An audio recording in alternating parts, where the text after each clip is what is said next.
Hey guys, Earshock here with another Pro Tools tutorial.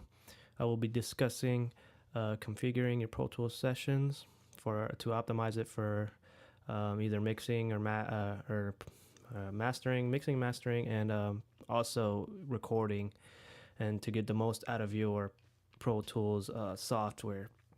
I will add that in my tutorials, I'm obviously doing beginner type level tutorials for people.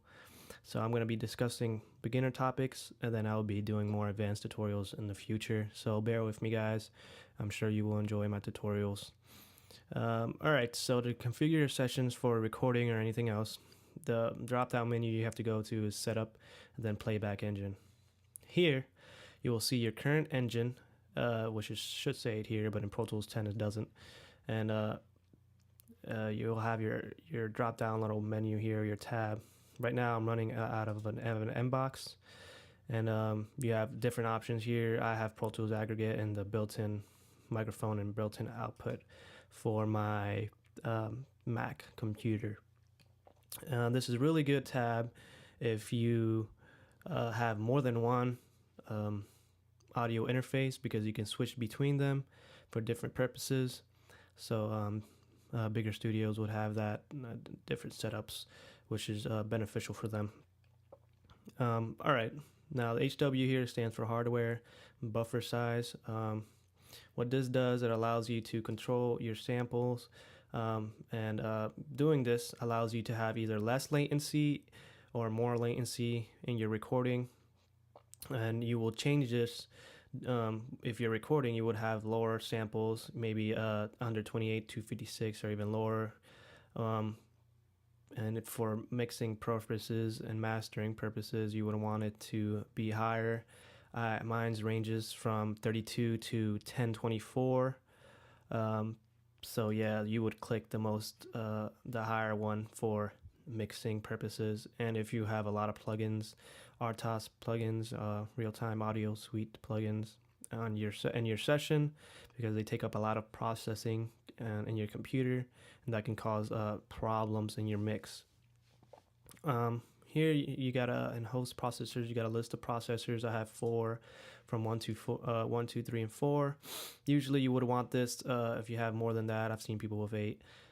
You would go around 6, 7 to keep your processing up there, and you will have a better performance out of your Pro Tools software with if you have more processing. I do just fine with 4.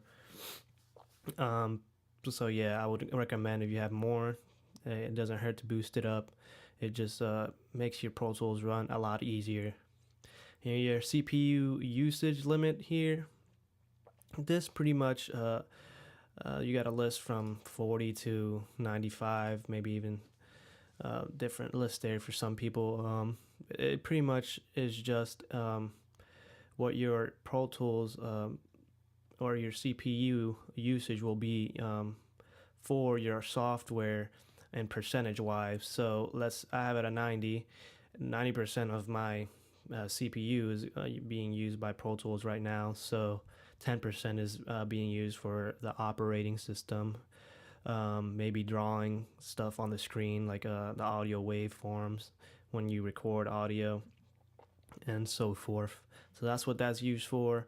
Normally you would want it around 80, 85, or 90 for your best results when you record and when you're mixing as well. Here you have the host engine. This pretty much just ignores errors, as it says here, during playback recording. If you have errors, whether it's little pop-up menus that come up on your screen saying, hey, playback engine, or blah, blah, blah, or some random, like even weird errors, you would want to click this, and another tab will come up here saying minimize additional latency. You would want to click that as well, so you have a clean, smooth session playback and recording wise. Delay compensation. If you have you see the little delay button right here. Let me lower this. If this is red, you might want to turn your delay compensation up. And what this does is pretty much keeps your session from being out of time and delayed with either your recording or your audio while you're processing with plugins and stuff like that. Now I just put a bunch of plugins over here to show you that these are Artas plugins. They come stock with Pro Tools, and normally if you have a session that looks like this, with a bunch of tracks, with a bunch of plugins, these are just EQs and compressors, you will have issues with performance and also with playback. So again, in your playback engine, this is where you will take care of that.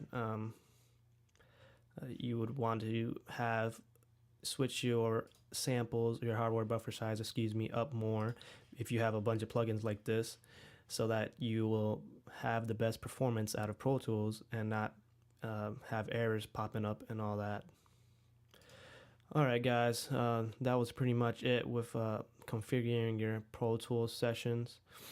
I hope you guys enjoyed it. Again, these are beginner to pro tutorials, so in the future I will be doing more advanced stuff. Just bear with me for now. Hope you guys enjoyed this, and you guys have a good day.